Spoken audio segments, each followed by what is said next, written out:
चलिए, आज की कक्षा में सभी लोगों का स्वागत है। आज का विषय हमारा है वर्णमाला और शुरुआती हिंदी का जो साहित्य है या उसके बारे में महत्वपूर्ण चीजें उस पर हम चर्चा करेंगे। तो सबसे पहले वर्णमाला हिंदी की जो है बहुत ही महत्वपूर्ण है। कहने को तो वर्णमाला है और छोटे बच्चों का है ये, लेकिन फिलहाल बहुत सारे प्रश्न आपकी वर्णमाला से आपकी परीक्षा में आते हैं। और सुपर टेट और टेट की बात करें यदि हम जो है या शिक्षक भर्ती की बात करें तो दो प्रश्न यहाँ से जरूर आते हैं, यहाँ से, चाहे उच्चारण स्थान को लेकर के हों चाहे किसी और चीजों को लेकर के हों। आपके वर्णमाला से दो प्रश्न जरूर टच करता है कहीं न कहीं से। चलिए, तो इस पर हम लोग चर्चा करते हैं। सबसे पहले दो चीजें आपको याद रखना है वर्णमाला, हिंदी वर्णमाला से, कि हिंदी वर्णमाला में क्या क्या चीज आती हैं। और सबसे पहले सारी चीजों पर चर्चा करने से पहले हिंदी शब्द जो आया हुआ है, पहले इसको देख लीजिए। हिंदी शब्द है कहाँ से, इसका किस भाषा का है और कहाँ से आया हुआ है, कैसे बना हुआ है, तो वही बता दें। हिंदी शब्द किस भाषा से आया हुआ है फारसी। और सर्वप्रथम हिंदी का प्रयोग कौन करता है, बताइए। फारस। ईरान के लोगों ने जो है सर्वप्रथम भारत में आते हैं, उन्होंने ही यहाँ के लोगों को हिंदू और यहाँ की भाषा को हिंदी कहा है। हिंदी नामकरण किस नदी को लेकर हुआ है, कोई बताएगा? हिंदू या हिंदी नामकरण जो हुआ किस नदी को लेकर हुआ है? इंडस नहीं, सिंध। चलिए, सिंधु नदी है। सिंध से सिंधीक, पुनः उसे हिंदीक और पुनः बाद में उसी से हिंदी बना हुआ है। और हिंदुस्तान का नाम भी जो है हिंद से, सिंध से बाकी चीजें बनते बिगड़ते आपका जो है हिंदी और यहाँ के लोगों को हिंदुस्तानी कहा उन्होंने। तो इसका नामकरण आप एक तरह से मानेंगे कि आपके जो सिंधु नदी से ही हुआ है। सर्वप्रथम अगर हम बात करें ईरानियों के 712 ईस्वी में मोहम्मद बिन तुगलक भारत पे आक्रमण किया था। प्रथम आक्रमण था ये, और मुसलमानों का। उसके बाद क्या बोलते हैं, उसके बाद मुगल आक्रमण करते हैं। तो चर्चा मुख्य रूप से ये थी कि परीक्षा में प्रश्न आया हुआ हिंदी किस भाषा का शब्द है, तो आपका जवाब क्या रहेगा? फारसी भाषा का शब्द है। ईरानियों ने ये शब्द जो है भारत के लोगों के लिए, भारत की भाषा के लिए दिया हुआ है। और हिंदी वर्णमाला जो यहाँ पे है, सबसे बड़ी बात आती है तो इसमें कितने वर्ड हैं। इसमें एक लिपि बताओ, हिंदी कौन सी है? सबको पता है, कोई दिक्कत नहीं है। हिंदी की लिपि कौन सी है? देवनागरी। देवनागरी। कितने वर्णमाला है देवनागरी में? देवनागरी में कितने कितने वर्ड हैं?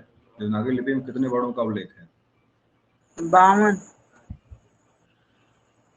बहुत बढ़िया। 52 शब्द वहाँ पे जो है इसके में इस्तेमाल किए गए हैं। अभी चर्चा इस पर हम करेंगे कैसे कैसे हैं। तो 52 वर्डों का उल्लेख आपके जो है देवनागरी लिपि में है। और स्वर कितने बताइए उसमें है? स्वर की बात करें, स्वर कितने हैं? देखिए यहाँ पे स्वर लिखा हुआ है और यहाँ पे 4 और पुनः यहाँ पे 4 2 6 7 दिया हुआ है। 4 और 7 कितने हो गए?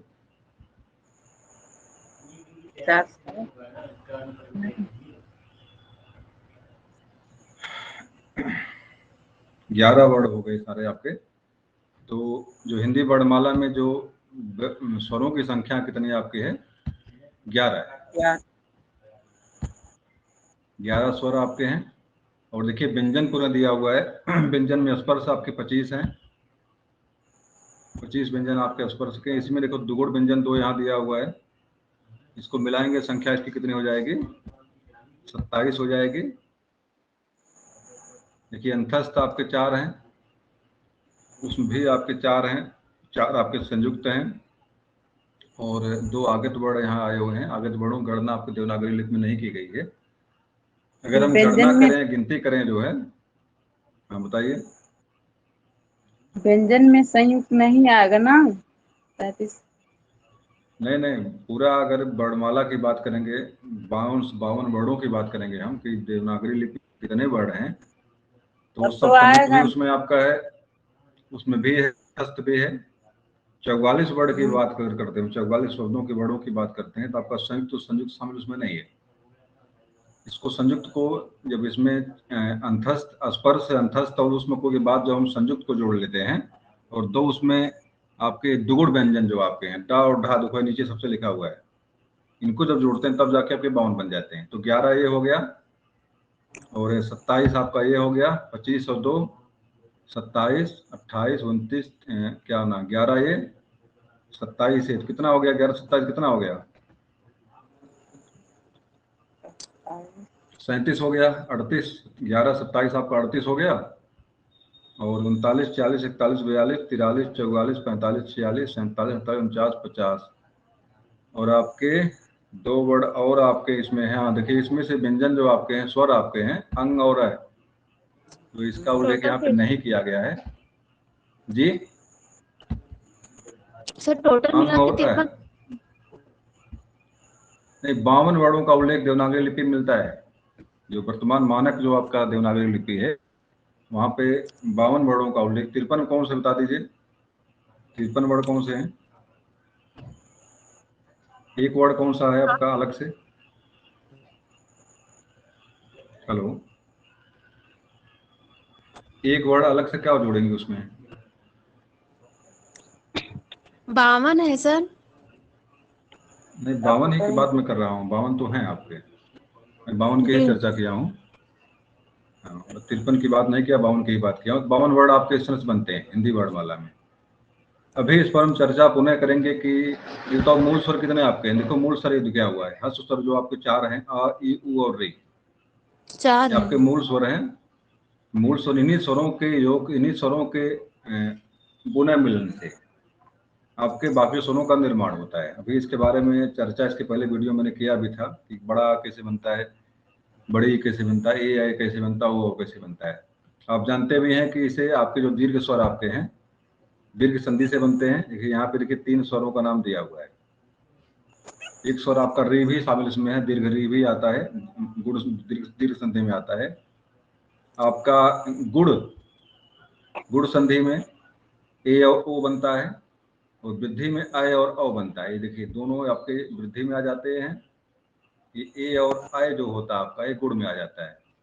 ये गुड़ संधि कैसे होती है, दीर्घ संधि कैसे होती है, इसके बारे में आप पढ़ेंगे तो आपको समझ में आ जाएगा कि किस तरह से इन 4 होता है। एक प्रश्न यहाँ से ये बनता है, जो अयोग्यबा की संज्ञा दी गई है यहाँ पे अंग और है की, परीक्षा में बार बार टच करता है, किसने कहा इसको? अयोग्यबा की संज्ञा किसने अंग और है को दिया हुआ है? किशोरीलाल गोस्वामी। किशोरीलाल वाजपेयी है, गोस्वामी नहीं, वाजपेयी है वो। किशोरीलाल वाजपेयी नाम उनका है। और एक चीज और ये जानिएगा, एक है भोलानाथ तिवारी, जो री को स्वर नहीं मानते हैं। री को जो है स्वरों की संख्या में शामिल, री को स्वरों में शामिल नहीं करते। री फिलहाल यहाँ दिया हुआ है कि री को स्वर नहीं मानते हैं। भोलानाथ तिवारी जो री को स्वर नहीं मानते हैं। तो ये कुछ प्रश्न आपकी परीक्षा में आते हैं इस तरह से। और रही बात, ये सारी चीजें जो लिखी हुई लिपि है, ये इस लिपि को हम देवनागरी कहते हैं। तो देवनागरी लिपि का उल्लेख जो है किस अनुच्छेद में किया गया है?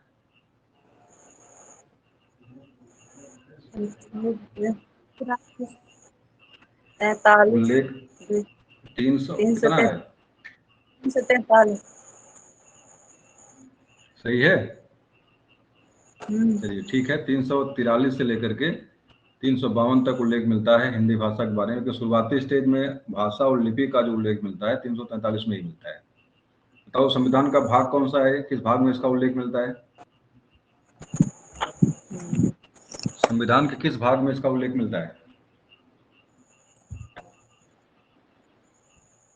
17। जी बिल्कुल सही है, भाग 17 में भाषाओं का उल्लेख मिलता है। बताओ कितनी भाषाएं 17 में हैं?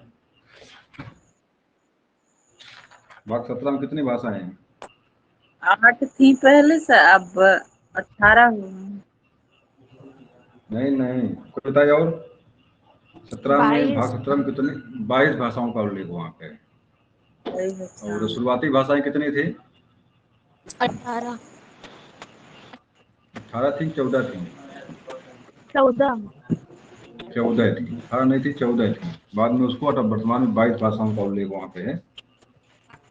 ये कुछ चीजें थी शुरुआती, मतलब हिंदी के बारे में जानने का। और एक चीज और जानिएगा, जो हिंदी किसी भाषा की सबसे छोटी इकाई का नाम बताइए, क्या कहते हैं उसको? छोटी इकाई सबसे कौन सी होती है किसी हिंदी की वर्ड। सबसे छोटी इकाई? बड़ नहीं, ध्वनि है। ध्वनि ध्वनि ध्वनि। सबसे छोटी इकाई ध्वनि होती है, और ध्वनि का ही प्रतीकात्मक रूप आपका जो है ये आपका लिपि होता है। और इन्हीं लिपियों में कुछ चिन्ह होते हैं, तो उन्हीं को हम जो है बाकी स्वर व्यंजन या जो भी कहते हैं। जैसे यहाँ पे देखिए आ लिखा हुआ है, आ जो है एक ध्वनि है छोटी सी, आ इसका प्रतीक है ये। स्वरों से एक चीज और याद रखिएगा, स्वरों के बारे में बात यहाँ पे हुई तो मात्रा अगर पूछ ले प्रश्न, मात्रा किसकी बनती है?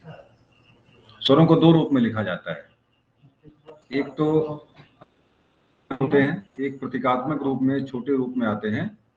अगर रूप में है तो स्वर के रूप में है, अगर दूसरे रूप में मात्रा के रूप में आते हैं। तो स्वरों की ही क्या बनती है? मात्रा होती है। इसमें से कुछ स्वर ऐसे हैं जिनकी मात्रा नहीं बनती। तो कौन स्वर ऐसा बताइए इसकी मात्रा नहीं होती है? होता आपका है हस्व आ, मात्रा नहीं होती है। तो इस तरह से कुछ चीजें आपका जो छिपा हुआ होता है। और स्वर स्वयं राजंती की स्वर है, जो स्वयं अपने आप में, जो किसी पर निर्भर ना हो, जिसका उच्चारण स्वयं हो सके, उसी को। तो स्वर आपके यहाँ पे जो है, सभी स्वर क्या होते हैं? सघोष होते हैं। सभी स्वर क्या होते हैं? सघोष। सघोष को लेकर प्रश्न परीक्षा में कभी कोई पूछा, आप लोग इस पर करेंगे अभी हम, सघोष सघोष क्या होता है। तो सभी स्वर आपके सघोष होते हैं। सघोष सघोष क्या चीज है? और आपके जो व्यंजन है, आपके व्यंजन के बारे में जो कहा, जो दूसरे के सहारे खड़ा होता है, जो दूसरे के सहयोग से उच्चारित होता है, या जो स्वतंत्र नहीं है, उसको हम क्या बोलते हैं? उसको हम जो है कहते हैं स्वयं। जो स्वयं उच्चारित ना हो, तो किसी के सहयोग उच्चारण में प्रयोग में आए, उसी को हम व्यंजन कहते हैं। संख्या कितनी आपकी है? कितना माना गया? 44, 33 माना गया है। 33 आपके व्यंजन है, मूल 11 माने गए। दोनों चीज याद रखेंगे आप। स्वरों की संख्या 11 है और व्यंजनों की संख्या आपकी 33 है। 33 और 11 मिलकर कितने होते हैं? आप 44 बन जाते हैं। और अगर देवनागरी लिपि की बात करेगा, कुछ कितने लिपियों में कितने वर्ड, मान लो वर्ड आपके हैं तो वहाँ पे 52 बताएंगे आप। तो उस 52 वर्डों में आपके सारे वर्ड उसमें शामिल हैं। और चाहे वो आपका संयुक्त वर्ड हो, चाहे इसमें एक चीज और याद रखिएगा, अक्सर जो है, जो हिंदी के जो वर्ड व्यंजन जो होते हैं, नॉर्मली एक इनके अंत में एक हलंत, इसमें हलंत नहीं लगा हुआ है, गलती भी है, उसको व्यंजन नहीं बोलेंगे, संयुक्त बोलेंगे। इसके सबके अंत में हलंत लगना चाहिए। बिना हलंत के व्यंजन पूर्ण रूप से व्यंजन नहीं, उसके साथ आ मिला हुआ है। बिना इसके हलंत हलंत लगे हुए, तो हलंत लगने के बाद क्या होता है? वर्ड जो है पूरा व्यंजन ही रहता है। हलंत नहीं लगा होने के बाद उसका मतलब होता है उसमें आ छिपा हुआ है, छोटा आ छिपा होता है। हलंत बिना जो है व्यंजन नहीं होता है। ये यहाँ पे याद रखना आपको है। मान लीजिए परीक्षा में इस तरह से प्रश्न टिपिकल करके पूछ दिया जो है, कहीं पूछा कि जो व्यंजन है या संयुक्त व्यंजन है, अगर का जो आपका यहाँ पे लिखा हुआ वास्तव में संयुक्त है। ये का जो वर्ड आपका संयुक्त है, क्योंकि इसके साथ क्या है? इसके साथ यहाँ पे आ छिपा हुआ है। और एक का जो है पूरी तरह से व्यंजन है, क्योंकि यहाँ पे आ जो है नहीं लगा हुआ। हलंत लग गया तो यहाँ पे आ निकल गया इसके बाद। और कभी कोई मान लीजिए क्या करता है यहाँ पे, मान लीजिए छतरी वाले छा के बारे में पूछ दिया आपसे, कैसे बना हुआ है। और पढ़ता क्या यहाँ पे है, किसी पे का पहलन लगा देगा, कभी का पहलन नहीं लगाएगा। तो वहां पे आपको दिमाग में रखना है, छतरी वाले छा को जो हम अलग अलग करेंगे, दो स्वरों के, दो स्वर और व्यंजन के योग से, या दो व्यंजनों के योग से बना हुआ छतरी वाला छा बना हुआ है। इसमें से एक आधा रहेगा, एक पूरा रहेगा। एक के साथ स्वर लगा रहेगा, एक के साथ स्वर नहीं लगा रहेगा। ये चीजें आपको यहाँ से, जो संयुक्त व्यंजन आपके हैं उसमें से एक हलंत युक्त रहेगा, एक बिना हलंत के रहेगा। ये चीजें आपको यहाँ से ध्यान देना हो। तभी इस पर हम चर्चा करेंगे किस तरह से छतरी वाला छा बनता है, किस तरह स्त्रा बनता है, किस तरह से ज्ञा बनता है, किस तरह स्त्रा बनता है, किन किन वर्णों के योग से बना हुआ है। तो ये चीज आपके यहाँ चीजों के साथ एक चीज और, कुछ चीजें और भी जानना आपको है। मुख्य रूप से जो हिंदी की देवनागरी लिपि है, कोई बताएगा हमको कि किन किन भाषाओं की लिपि जो देवनागरी है हिंदी के अलावा? देवनागरी लिपि जो है किन और भाषाओं में प्रयोग की जाती है?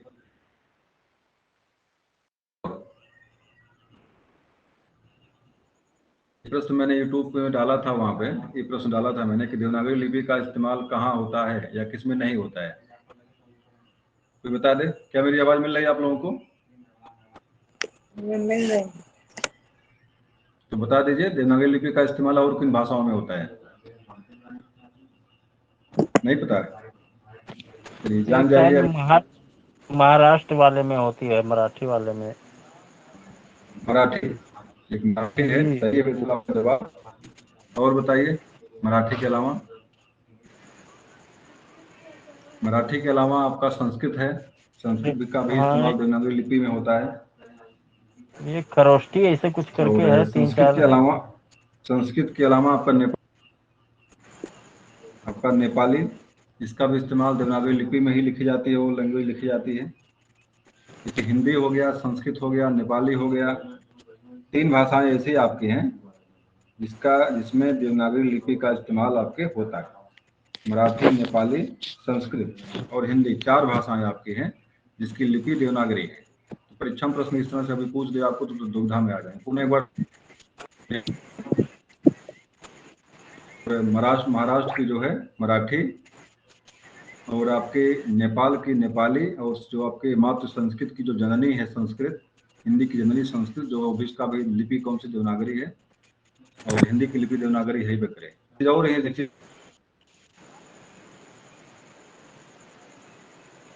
देवनागरी नहीं दिया रहेगा ब्राह्मी, तो आपको ब्राह्मी वहां सही करना है। संस्कृत की मूल लिपि कौन सी है?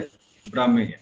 और ब्राह्मी से ही हिंदी का जो देवनागरी लिपि का जो है जन्म हुआ है। तो देवनागरी परीक्षा में प्रश्न इस तरह भी पूछ सकता है आपसे, देवनागरी लिपि की जननी कौन सी लिपि है? इसका जवाब क्या देंगे आप? ब्राह्मी लिपि। ब्राह्मी देंगे। तो संस्कृत की 2 लिपियां हो जाएंगी, एक तो आपकी ब्राह्मी हो जाएगी, एक आपकी देवनागरी हो जाएगी। तो परीक्षा में प्रश्न किस तरह से आता है उसी हिसाब से उसका आपको जवाब देना है। एक चीज और जानना यहाँ से है कि भारत की राष्ट्रभाषा हिंदी ही है, मातृभाषा भी आपकी हिंदी, आपकी राजभाषा भी हिंदी है। तो सारी चीजें आपके मातृभाषा, राजभाषा, राष्ट्रभाषा, राजभाषा, 4 चीजें आपकी, 4 शब्दावली इसकी हैं हिंदी के बारे में। तो सब कुछ आपके हिंदी ही है, चाहे वो राज्य भाषा कहे चाहे मातृभाषा कहे, सब कुछ हिंदी है। लेकिन साथ साथ याद रखिएगा, भारत में सबसे अधिक बोली जाने वाली भाषा कौन सी है? सबसे अधिक भाषा का इस्तेमाल भारत में होता है? हिंदी। तमिल। हिंदी का इस्तेमाल होता है। मतलब सबसे बड़ी भाषा जो भारत में अधिकतम लोग जिसको बोलते हैं, 10 राज्यों में 10 राज्य भारत के जो हैं, जो हिंदी भाषी आपके हैं, वहाँ पर हिंदी बोली जाती है। और सबसे अधिक जनसंख्या वहीं पर निवास के नाम बता रहा हूँ, सुनिए कौन किसके राज्यों में आपकी हिंदी बोली जाती है। जैसे मॉरिशस। हिमाचल प्रदेश, नहीं भारत में बात कर रहा हूँ, भारत के कई राज्यों में हिंदी बोली जाती है। जैसे हिमाचल प्रदेश हो गया आपका, हरियाणा हो गया, दिल्ली, उत्तरांचल, उत्तर प्रदेश, राजस्थान, मध्य प्रदेश, छत्तीसगढ़, बिहार, झारखंड, 10 राज्य ऐसे हैं अधिकतम लोगों की भाषा क्या आपकी हिंदी है। तो ये भी चीज आपको जानना है।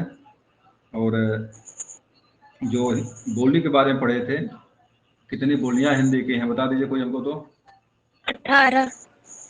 18, 17 कहीं पर 18 मिलता है, दोनों चीजें मिलेगा आपको, 17 भी कहीं मिलेगा, कहीं आपको 18 मिलेगा। तो जिस तरह से आपकी वहां पे मिल जाए प्रश्न, जिस तरह का आपका हो उसी हिसाब से उसको है। कई जगह 17 सही किया, कई जगह 18 सही किया हुआ है, तो दोनों सही है। अधिकतम आपको 18 मिलेगा, 17 भी आप अगर मिल गया था, 18 नहीं 17 भी आप वहां पे सही कर देंगे। और ये बताइए कितनी उपभाषाएं हैं हिंदी की? 5 उपभाषाएं। जो आपकी खड़ी बोली हिंदी आपकी जो है, ये किस उपभाषा से जन्मी है? सौर सैनी। सौर सैनी अभ्रंश है। अभ्रंश है। मैं पूछ रहा हूँ किस उपभाषा से जन्मी है आपकी खड़ी बोली, मतलब किस उपभाषा का एक समूह है।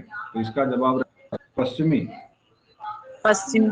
पश्चिमी हिंदी जो आपकी है उसी से आपकी जो है हिंदी खड़ी बोली कौरवी का जन्म हुआ है।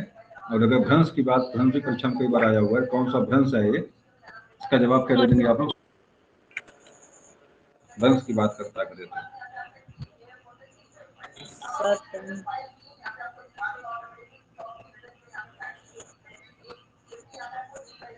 चलिए, तो इस तरह से कुछ चीजें थी भाषा के बारे में। चलिए कुछ चीजें पे सीधे आ जाते हैं। यहाँ देखिए सबसे पहले लिखा स्वर किसे कहते हैं, वही मैंने चर्चा किया इस पर। स्वयं राजन्ते इति स्वर है। यहाँ लिखा हिंदी में 11 स्वर होते हैं, लेकिन यहाँ छोड़ा हुआ है, 2 स्वरों को यहाँ से गायब किया इसने, 2 स्वरों को भी आपको शामिल करना है, अंग और अ को। लेकिन जानिएगा क्या कहा है, वा की संज्ञा दिया हुआ है। मूल स्वर जो आपके हैं कि आप जो है जब आप संधि पढ़ेंगे, 4 आपके छोटा छोटा छोटी ऊ और री, 4 आपके मूल स्वर हैं। इन्हीं 4 मूल स्वरों से बाकी स्वरों का निर्माण हुआ है। गुण संधि से ए और, देखिए कहाँ गया भाई मेरा कर्सर, है देखिए, गुण संधि से आपका जो है, दीर्घ संधि से आपके बड़ा बनता है। 4 आपके मूल जो हैं, ये देखिए आपका यहाँ तक जो है, यहाँ तक जो आपका है आ, बड़ा या, बड़ी, बड़ा, बड़ाऊ, री, ये आपकी जो है यहाँ से यहाँ तक 4 मूल स्वर जो बड़े बने इसके हैं, दीर्घ संधि से बने हुए हैं। अक सबड़ी दीर्घ है। और गुण संधि से जो है इसमें ए और ओ, ए वाला ए और ए वाला ओ, कौन संधि से बने हुए हैं, ये गुण संधि से बने हुए हैं। ए वाला आय और ए वाला औ, ये किससे बने हुए हैं, ये वृद्धि संधि से बने हुए हैं। तो जो कहने का मेरा तात्पर्य है, एक चीज और पूछता है, मूल स्वर और संयुक्त स्वर। मूल स्वर आपके 4 अलग कर लीजिए, बाकी जो भी स्वर मिलते हैं आपके हैं उनको हम संयुक्त स्वर या दीर्घ स्वर कह सकते हैं। लेकिन इनके अलावा वर्गीकरण है, जैसे किसी को वृद्धि स्वर कहते हैं, किसी को गुण स्वर कहते हैं। अभी मान लें परीक्षा में पूछ दे कि गुण संज्ञा होती है, अक्सर परीक्षा में आता है, तो भाई गुण संज्ञा किसकी किसकी होती है? गुण संज्ञा ओ, ए ओ। तो यहाँ पे ए और ओ, मतलब अगर गुण संधि आपको पता अगर है कि गुण संधि में कौन सा किसका आदेश होता है, ए और ओ का आदेश होता है, उसको हम गुण संज्ञा कहते हैं। इसी तरह से वृद्धि संज्ञा होती है। वृद्धि संज्ञा में कौन है? आय आय ओ। आय और औ है, मतलब वृद्धि संज्ञा में जो आदेश होता है आय और औ का आदेश होता है। इस तरह से भी नामकरण इनके हुए हैं। और चूंकि संयुक्त नामकरण इनका इसलिए हुआ क्योंकि ये 2 स्वरों के योग से बने, इसलिए इनका नाम संयुक्त भी है। इस तरह से भी प्रश्न बनते हैं, यहाँ से स्वर से बनते हैं आपके हैं, मतलब संयुक्त कौन है, या मूल स्वर कौन सा है, या वृद्धि स्वर कौन सा है। इस तरह के प्रश्न परीक्षाओं के आते हैं। इसी तरह से उच्चारण स्थान को लेकर के, उच्चारण के श्वास को लेकर के इनका 3 वर्गीकरण किया गया है। उकालो, हस्व, दीर्घ, प्लुतय। उकालो, ऊ के उच्चारण में, इसे देखिए, ऊ माने बड़ा ऊ लिखना आपको, ऊ माने ओम वाला ऊ। उकालो, ऊ के काल में, मतलब ऊ के उच्चारण करने में जो समय लगता है उसी को हम क्या बोलते हैं, उसी को हम हस्व, दीर्घ और प्लुत कहते हैं। उकालो का मतलब ऊ में 3 स्वर लगे हुए हैं, छोटा ऊ, बड़ा ऊ और ओम वाला ऊ। छोटा को हम हस्व बोलते हैं, बड़ा को दीर्घ बोलते हैं, ऊ को क्या बोलते हैं, हमें प्लुत कहते हैं। परीक्षा में प्रश्न आपसे पूछ सकता है कि समय को लेकर के स्वरों के कितने वर्गीकरण किए गए हैं, तो जवाब आपका हो जाएगा 3, हस्व, दीर्घ और प्लुत। ये भी परीक्षा में बार बार यहाँ से प्रश्न आए हुए हैं।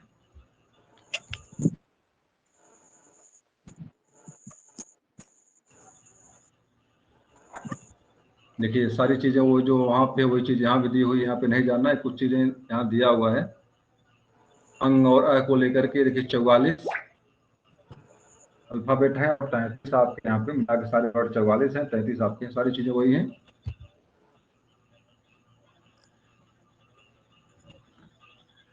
यहाँ देखिए अष्टाध्यायी शब्द आया हुआ है।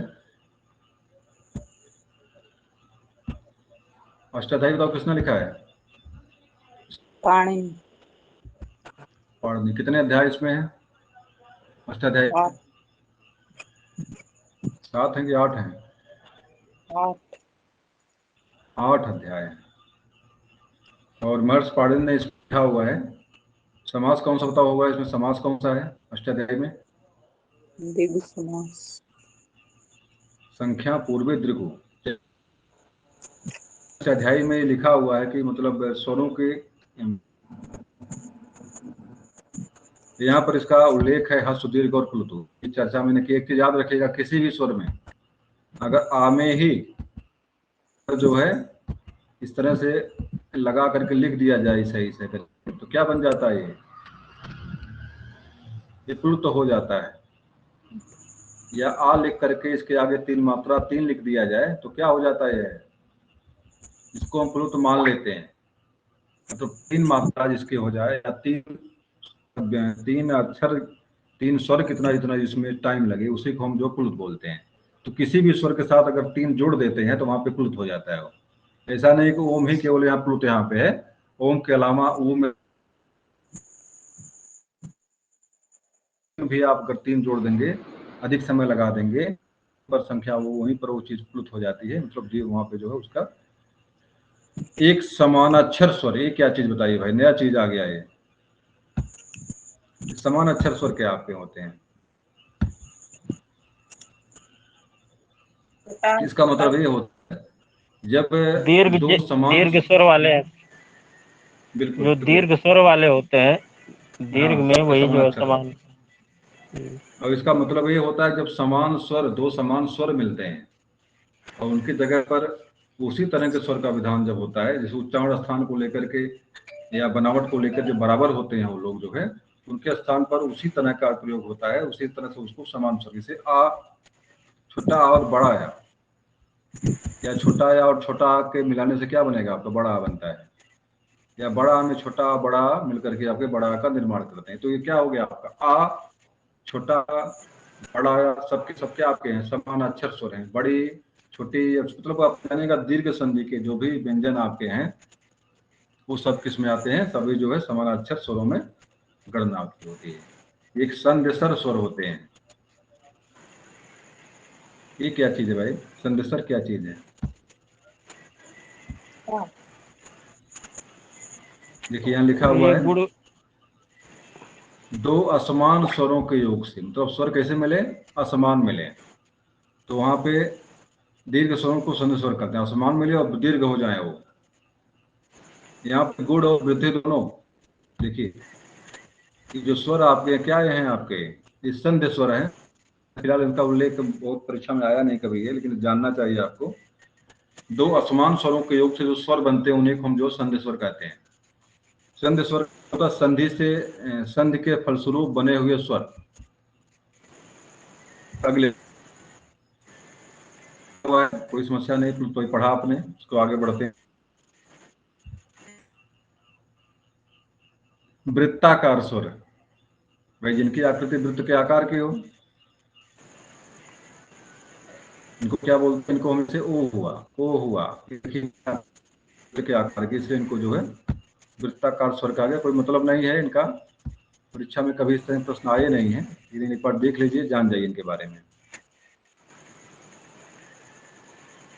अब वृत्ताकार, देखिए इसमें ई उ ए इनके स्वरों को जो है आ भी शामिल कर लिया है इसने। इन स्वराकार कहा गया है ताल के आकार को लेकर के, ताल की स्थिति के आकार पर स्वरों का वर्गीकरण। और यहाँ पर मुखाकृति, जैसे मुख्य आकृति समृद्ध विवृत और अर्ध समृद्ध और अर्ध समृद्ध आपके इस तरह से पूछे गए हैं, कई बार हिंदी में ही पूछे गए हैं। समृद्ध, विवृत। समृद्ध का मतलब होता है पूर्ण से वृत्त जब बन जाए, पूरी तरह से मुंह का गोला का रूप ग्रहण कर ले, उसको समृद्ध बोलते हैं। विवृत का मतलब होता है कुछ गोला का रूप ग्रहण करे। अर्ध समृद्ध का मतलब होता है कि आधा गोला बने, आधा गोला बने। लेकिन इसके लिए अलग अलग आपके स्वर मिलेंगे, में जब माला पढ़ाई बताए होंगे इसमें समृद्ध कौन होता है, विवृत कौन होता है, तो उसके बारे में बहुत आपको उसके बारे में जानना। देखिए यहाँ पे समृद्ध लिखा हुआ है, कौन कौन स्वर आपके समृद्ध में आते हैं। यहाँ पर ई बड़ी है, ऊ है और ऊ। इन चार स्वरों को समृद्ध स्वर के रूप में यहाँ पे लिया गया। इसमें देखिए लिखा हुआ है, जिसमें मुख लगभग बंद की स्थिति में आ जाते हैं, समृद्ध। इन कुछ तुमने गलत बता दिया गया, क्योंकि 1 मिनट, जिन स्वरों का उच्चारण करते समय जीवा का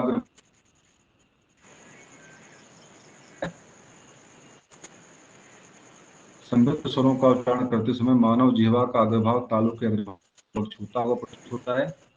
इससे मुख लगभग बंद की स्थिति में होता है, अर्थात समृद्ध स्वरों का उच्चारण करते समय अन्य स्वरों, समृद्ध का मतलब होता है कम खुलना। हमने पूरा वृत्त बता दिया, इसको थोड़ा सा गलती हो गई यहाँ से।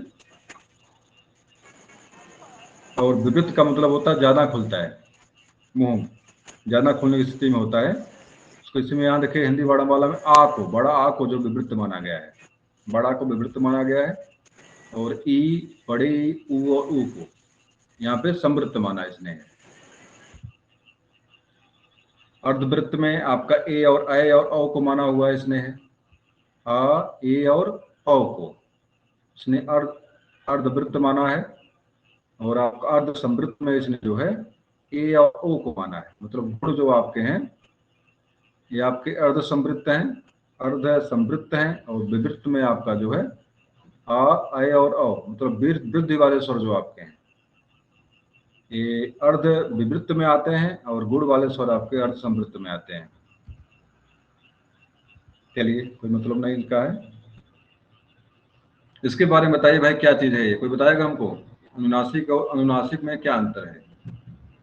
अनुनासिक और अनुनासिक में क्या अंतर है? कोई इसके बारे में बताएगा?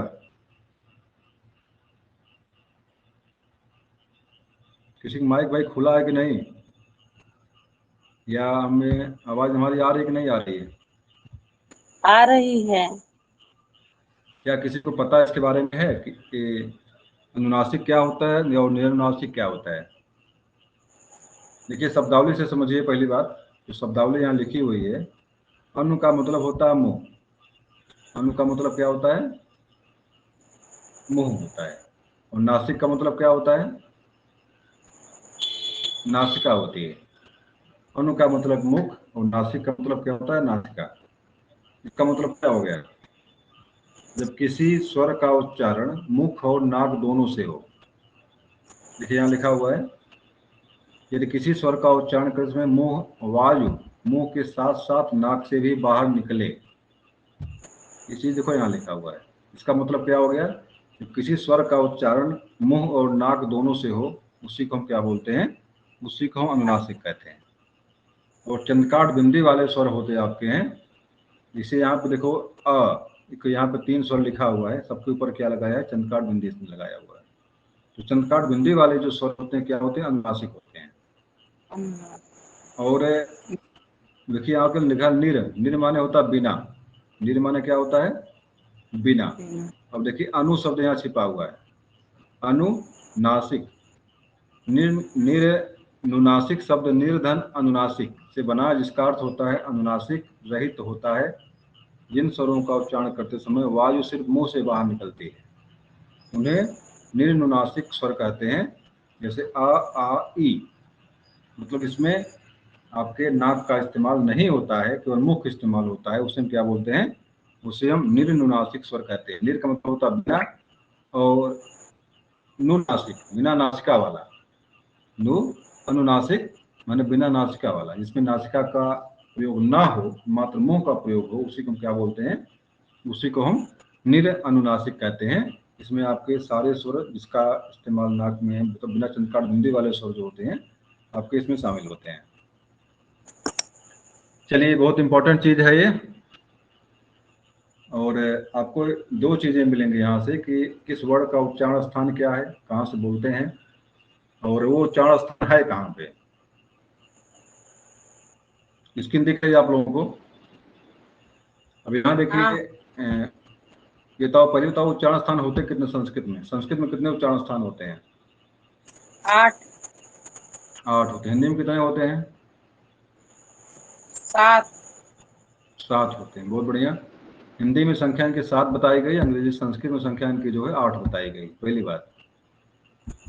तो दोनों चीज़ें आपको यहाँ से पहले याद रखेंगे। संस्कृत में संख्या इनकी 8 बताई गई है और हिंदी में संख्या इनकी 7 बताई गई। तो 7 हिंदी में है और 8 आपके उच्चारण स्थान संस्कृत में है। यहाँ पर देखिए आपके उच्चारण स्थान यहाँ पे 5 ही दिए हुए हैं, ओष्ठो, दंता, तालु, मूर्धा और कंठ। 5 उच्चारण स्थान दिए गए यहाँ पे हैं। तो ओष्ठों के बारे में कोई दिक्कत नहीं, ओष्ठ कहाँ पे होता है सबको दिख रहा है। ओष्ठ तो ओष्ठ कोई समस्या नहीं, दंत की भी कोई समस्या नहीं। इसका उच्चारण स्थान एक चीज याद रखिएगा, जिह्वा जो मूवमेंट करती है मुंह के अंदर, जिह्वा जिह्वा जिसको छूती है बोलते समय उसी को उसका उच्चारण स्थान वही हो जाता है। जिह्वा अगर दांत के पास आती है तो दंत हो जाता है।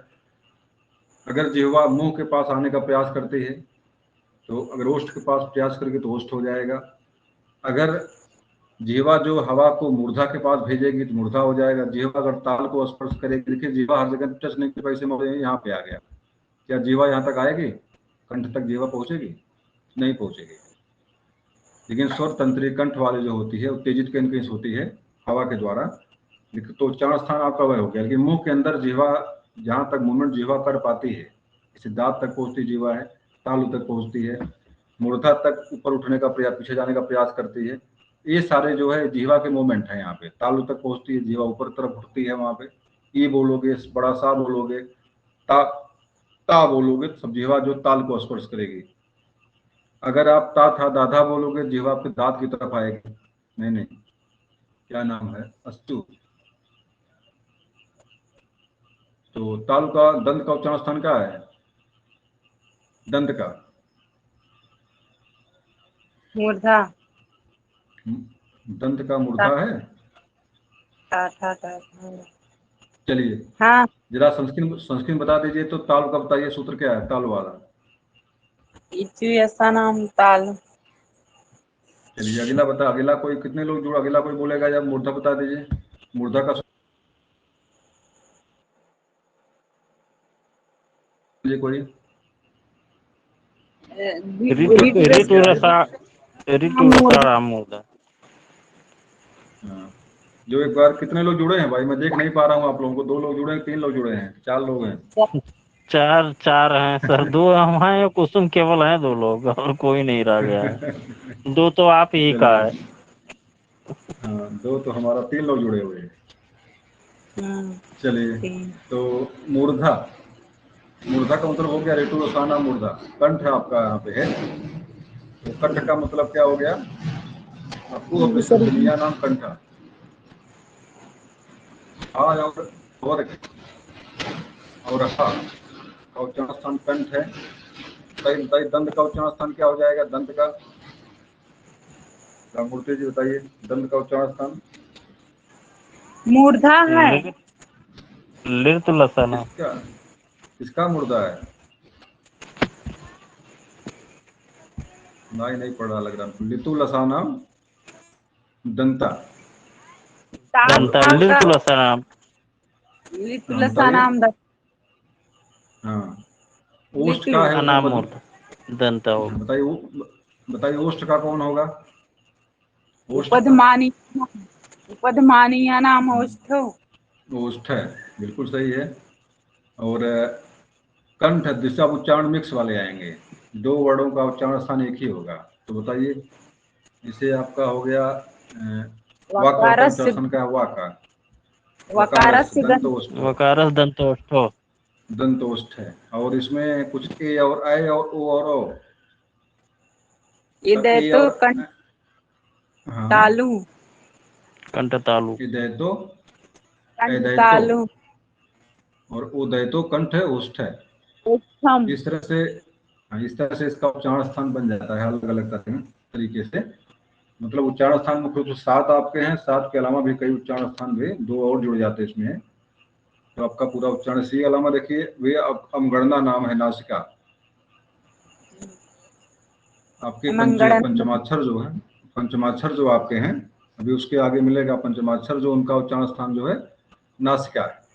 मतलब चूंकि उच्चारण स्थान का 2 होता है, मान लीजिए का कवर्ग में है तो कंठ और नासिका हो जाएगा, अगर पवर्ग में है तो कंठ और ओष्ठ हो जाएगा, चवर्ग में कंठ और तालु हो जाएगा। मतलब नासिका और जो तालु हो जाएगा। मतलब जिस तरह से जिस वर्ग में मिलेंगे वैसे उनका नामकरण हो जाता है।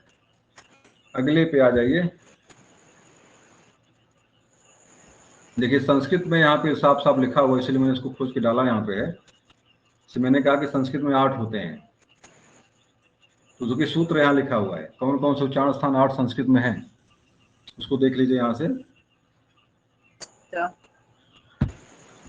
देखिए लिखा गया अष्टो स्थानानि वर्णान्मुकुर, कंठ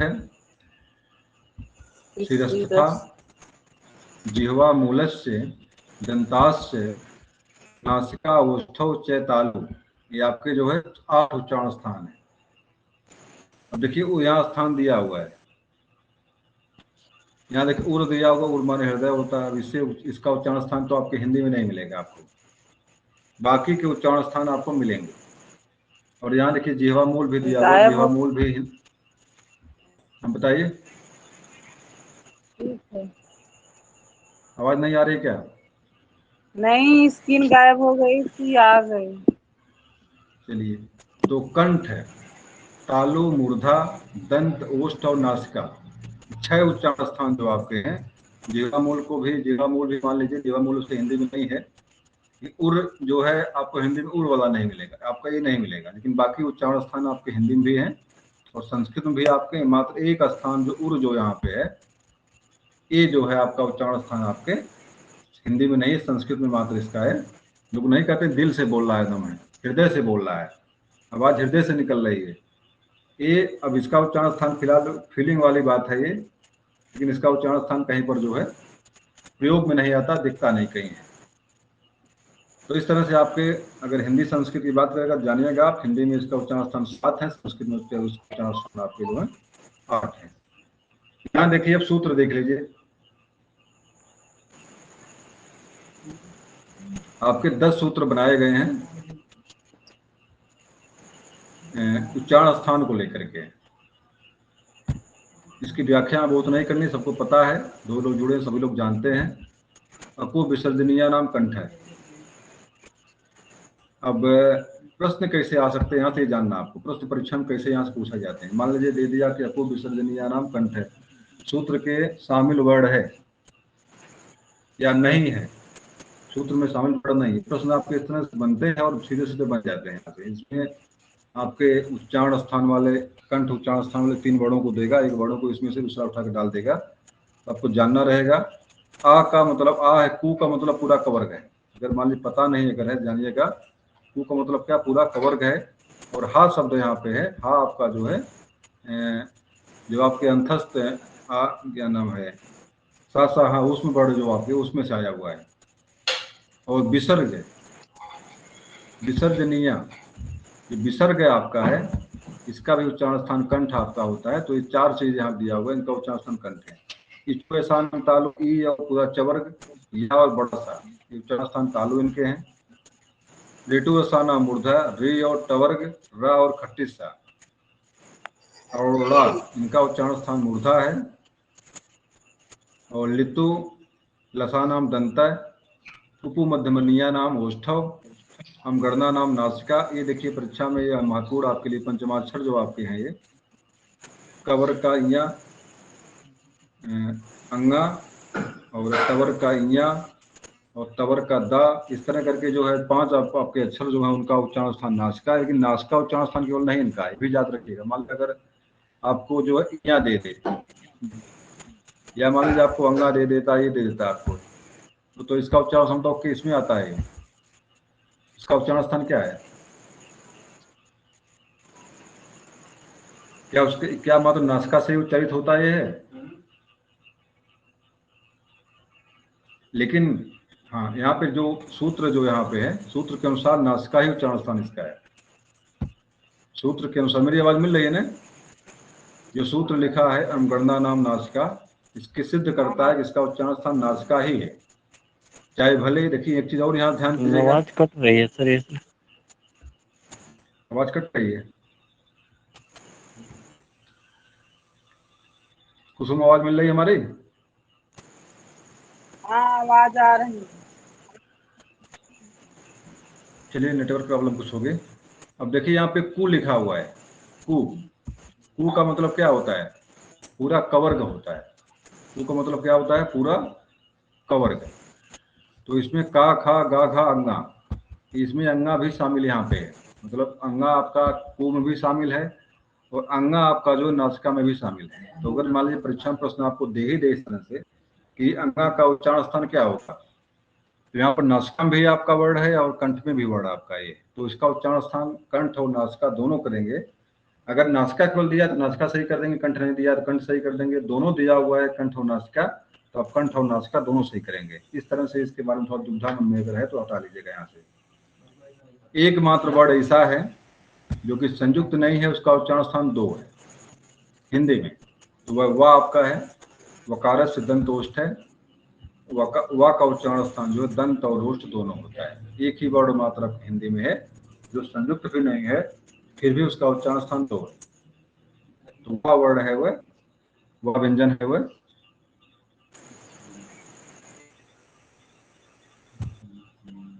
अगले चीज पे आ जाइए। आपके काम की है और परीक्षा में प्रश्न यहाँ से आते ही आते हैं,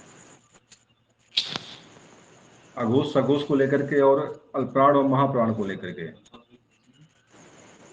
और जो आपकी संधि होती है बड़ा इंपॉर्टेंट रोल अदा करता है उसमें, अघोष सघोष अदा करता है। अघोष सघोष जो है मुख्य रूप संधि के लिए महत्वपूर्ण है।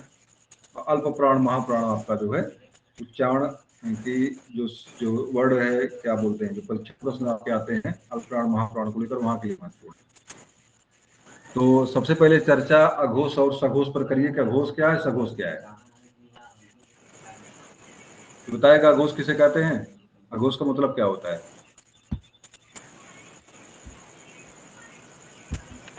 पहला दूसरा तीसरा वर्ड शायद अघोष में आते हैं। नहीं नहीं, अघोष मतलब क्या होता है वो छोड़िए, उसका कौन बड़ा छोड़ दीजिए उसको। अघोष का मतलब क्या होता है?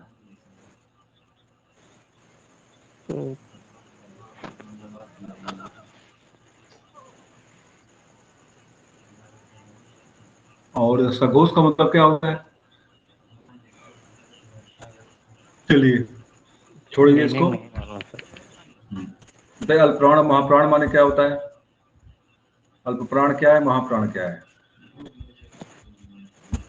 अल्प प्राण में जिसमें वायु जो है कम निकलती हो उससे जो है अल्प प्राण, और जिसमें ज्यादा निकले उसको महाप्राण कहते हैं। जिसको उच्चारण करने में कम हवा का इस्तेमाल हो वो अल्पप्राण हमारा है। जहाँ अधिक हवा लगे, इस्तेमाल अधिक हवा मुंह से बाहर निकले, उसको महाप्राण कहते हैं। और अघोष सघोष की बात जो यहाँ पे है, अघोष का मतलब होता है जिस वर्ड के उच्चारण करने में जिह्वा आपकी मुंह के अंदर घोष पैदा करती है या संघर्ष करती है, उसको हम सघोष कहते हैं। और जहाँ पर कोई संघर्ष या जहाँ पर कोई घोष नहीं होता है उसी को हम जो है अघोष कहते हैं। अघोष और घोष का एक ही मतलब है, जहाँ पर जिह्वा मुंह के अंदर संघर्ष करे और अलग तरह का एक घोष का गूंज उत्पन्न करे उसको सघोष, और जहाँ गूंज उत्पन्न ना हो उसको हम अघोष कहते हैं। इतने अंतर दोनों में है, कुछ अंतर और नहीं है। और देखिए यहाँ पे स्पर्श लिखा हुआ है। स्पर्श का मतलब क्या होता है? कौन कौन से वर्ड आपके स्पर्श वर्ड में आते हैं? वही पंचम वर्ण है सर, जो पंचम वर्ड 25 जो है वही। कादयो स्पर्श है। कादयो मावसाना स्पर्शा। हाँ, कादयो माँ वसाना स्पर्शा। का से लेकर के माँ तक के वर्ड जो है पंचमाक्षर आपके जो हैं, 5 वर्ग जो हैं, पंच वर्ग आपके क्या हैं, ये आपके स्पर्श में आते हैं। कादयो माँ वसाना नाम स्पर्शा। का से लेकर के माँ तक के वर्ड आपके जो हैं आपके इसमें आते हैं। तो ये पूरा पूरा 25 वर्ड जो होते हैं जिसको हम स्पर्श वर्ड के नाम से जानते हैं। 25 वर्ड को स्पर्श वर्ड नाम बताइए, कहीं पड़ा इनका? क्या बात है भाई, इनका नाम स्पर्श वर्ड कहीं पड़ा? बीच के वर्ण होंगे स्पर्श। नहीं, बीच के नहीं वर्ड, बीच के वर्णों को अंतस्थ वर्ड कहते हैं। अंतस्थ वर्ड नाम उनका है। इसका नाम स्पर्श कहीं पड़ा हुआ है? 5 वर्णों 5 वर्गों को स्पर्श वर्ड कहीं कहा गया है? वो एक ध्वनि पता नहीं। रामतीरथ जी बताइए, इनको स्पर्श कहीं कहा गया है? इसमें जिह्वा स्पर्श करती है शायद। बात सही आपकी है, बात सही है। देखिए 5 उच्चारण स्थान इसके हैं। और यहाँ पर प्रत्येक वर्ग को उच्चारण करते समय जिह्वा जो है विशेष स्थान को टच करते हैं, उसी को हम स्पर्श कहते हैं। मतलब जिह्वा जहाँ जहाँ टच करती है उसी को हम क्या बोलते हैं, उन्हीं वर्डों को हम स्पर्श वर्ड के नाम से जानते हैं। बिल्कुल बात वही है। कंठ को, ताल को, मूर्धन्य को, दंत को और ओष्ठ को 5 जगह जिह्वा आपकी घूमने का, पहुंचने का प्रयास करती है या स्पर्श करती है, इसीलिए इसको हम स्पर्श वर्ड के नाम से जानते हैं। बस यही मतलब इसका है। और आपका जो यहाँ पे अल्पप्राण और महाप्राण को लेकर बात है, तो आप बिल्कुल जानिएगा यहाँ पे जो पंचमाक्षर हैं आपके शुरुआत के, इसमें से एक समस्थानिक वर्ड, एक विषम स्थानिक वर्ड याद रख लीजिए। समस्थानिक और विषम स्थानिक आपको बिल्कुल याद हो जाएगा। ये समस्थानिक वर्ड जो होते हैं ये महाप्राण होते हैं। इसे समस्थानिक का तात्पर्य मेरा ये है, इसे मान लीजिए का आपका यहाँ लिखा हुआ है, का का मतलब 1 मान लीजिए, खा का मतलब 2 मान लीजिए, गा का मतलब 3 मान लीजिए, और घा का मतलब 4 और अंगा का मतलब 5। तो सम यहाँ पे कौन है संख्या? सम संख्या आपकी 2 आपके यहाँ पे है, और कौन सी आपकी 4 है। विषम संख्या कौन कौन सी आपकी है? 1 है, 3 है और 5 है। तो समस्थानिक जो होंगे महाप्राण है। समस्थानिक मतलब 2 के, मतलब खा और गा। अगर हम कवर की बात करेंगे तो छम देही दे खा का वर्ड क्या है? अल्पप्राण है, महाप्राण है। तो वहां पे समस्थानिक जो वर्ड आपका दूसरे मतलब नंबर 2 पे जो आएगा, खा आएगा और घा आएगा आपका। तो समस्थानिक जो समस्थानिक जो संख्या आपकी है 1 से 5 तक की, उसमें 2 और 4 है। 2 और 4 की जगह पर आपका खा और घा आता है, तो घा क्या हो जाएगा? महाप्राण हो जाएगा। जो 2 से कट जाए जिस स्थान, वह आपका महाप्राण है। और जो 2 से ना कटने वाली, से 1 हुआ आपका, 3 हुआ और 5 हुआ, ये आपका अल्पप्राण है। कुछ बात समझ में आई कि पुनः समझाएं इसको? बताइएगा, समझ में आई बात, नहीं समझ में आई? समझ में आई। आ गया सर। 1 1 3 5 2 4 बस। 1 मतलब 1 3 और 5 विषम संख्या है। विषम संख्या वाले वर्ड आपके क्या? अल्पप्राण है। सम संख्या आपकी 2 और 4 है, तो ये महाप्राण आपके। या अगर समझ में भी नहीं आया तो उच्चारण करके देख लीजिए आप। उच्चारण करिए, जिसका उच्चारण करने में अधिक श्वास निकले आपकी, वो आपका महाप्राण हो जाएगा। जहाँ सांस कम निकले वो आपका अल्पप्राण हो जाएगा। जैसे का है और खा, क खा, दोनों में उच्चारण देखिए किसमें ज्यादा हवा निकल रही है मुंह से? खा में निकल रही है। का में हवा कम निकल रही है, खा में हवा ज्यादा निकल रही है, इसलिए खा क्या हो जाएगा आपका? खा आपका महाप्राण हो जाएगा। गा बोलिए और घा बोलिए, ग घा, ग घा। तो ग में कम हवा निकल रही है, घा में हवा ज्यादा निकल रही है, अंगा में कम हवा निकल रही है। तो इस तरह से भी उच्चारण करके भी आप उस चीज को समझ सकते हैं, कौन आपका अल्पप्राण है, कौन आपका महाप्राण है। बात समझ आई हमारी? ये अल्पप्राण और महाप्राण वाली बात है। अब लिए आगे आ जाइए। अब देखिए आगे आपका अल्पप्राण महाप्राण यहाँ पे लिखा हुआ है। अल्पप्राण क्या है, महाप्राण क्या है? पंचमाक्षर जो आपके हैं सबके सब बताइए क्या है? महाप्राण है। अभी इसकी चर्चा हमने किया है। 5वां अक्षर आपका होता है, क्या होता है? विषम है, इसलिए आपका अल्पप्राण है। अब देखिए आपके अंतस्थ वर्ण जो आपके दिया हुआ है यहाँ पे 4 आपके हैं, या, रा, ला और वा। देखिए ला देखिए 2 तरह से लिया हुआ है, लिखा हुआ है यहाँ पे। रा को देखिए लुंठित वर्ण कहते हैं, तो रा को लुढ़काया यहाँ पे है। और ला का नाम कुछ और भी है। तो कहने का तात्पर्य मेरा यहाँ पे है अल्पप्राण और महाप्राण को लेकर के। अल्पप्राण और महाप्राण को लेकर आपके या, रा और ला, या, रा, ला, वा जो अंतस्थ वर्ड आपके हैं भी अल्पप्राण में आपके शामिल हैं और सघोष कहे जाते हैं। अल्पप्राण है और सघोष है। और आपका देखिए तीनों सा आपके जो है क्या है? तीनों सा, छोटका, बड़का और महाप्राण लड़का, महाप्राण। ये आपके तालव्य सा, दंत सा और आपका मूर्धन्य सा।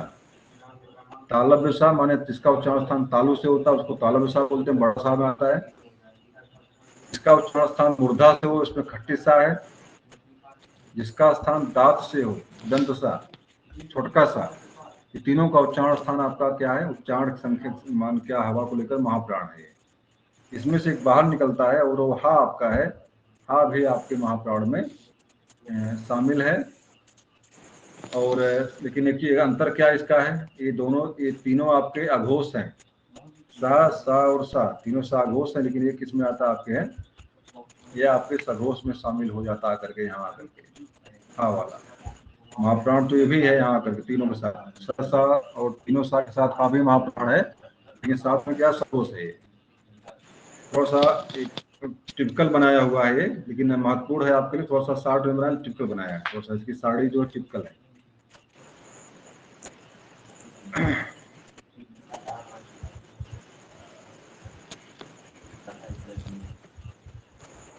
ये कुछ चीजें थी स्वरों को लेकर के, स्वर और व्यंजन को लेकर कुछ चीजें थी।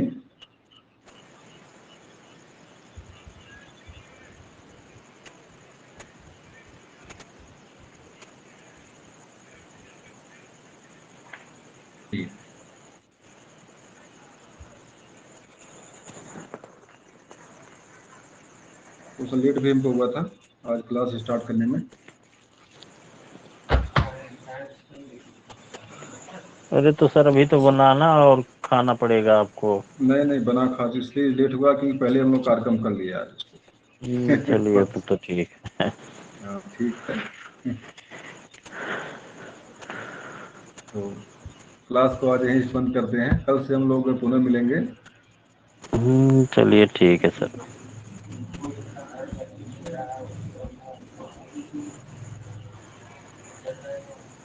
राजेश जी माइक आपका बंद है, क्या बात है?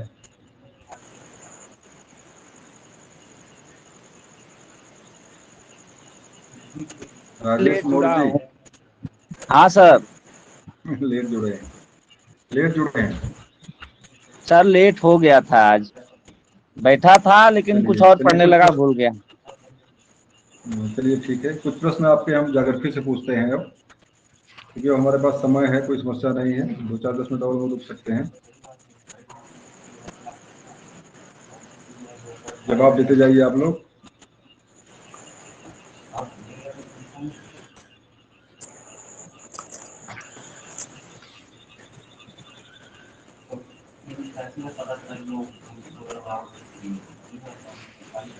हिमालय पर्वत जो आपका है किस तरह का पर्वत है, नवीन पर्वत है या मूर्धन पर्वत है, किस तरह का है? क्या? हिमालय पर्वत किस तरह का पर्वत है, नवीन है, पुरातन है, या किस तरह की पर्वत श्रेणी में हिमालय आपका आता है? ये सर पर्तदार में आता है ये। नवीन मोड़दार पर्वत है। नवीन मोड़दार पर्वत है। तो अब कितनी ऊंचाई अधिकतम है हिमालय की? 8,847। बताइए वही कितना है, और मतलब इसका पूछने में मतलब तात्पर्य है कि हिमालय की सबसे ऊंची चोटी जो आपकी है एवरेस्ट की ऊंचाई कितनी है? एवरेस्ट 8,848 है। 48 कुछ और बढ़ गया सर, शायद 6 हो गया है। 8,6 लिखा हुआ है। 8,848.86 मतलब 49 मानिए आप। 49 मानिए।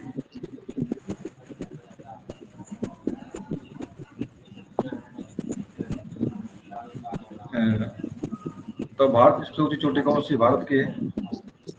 भारत की सबसे ऊंची चोटी कौन सी? कंचनजंगा सर। केटू। अगर हम भारत की बात करेंगे तो वहाँ जवाब आपका हो जाएगा, केटू में वहाँ पर जाएगा जवाब सर। हो जाएगा आपका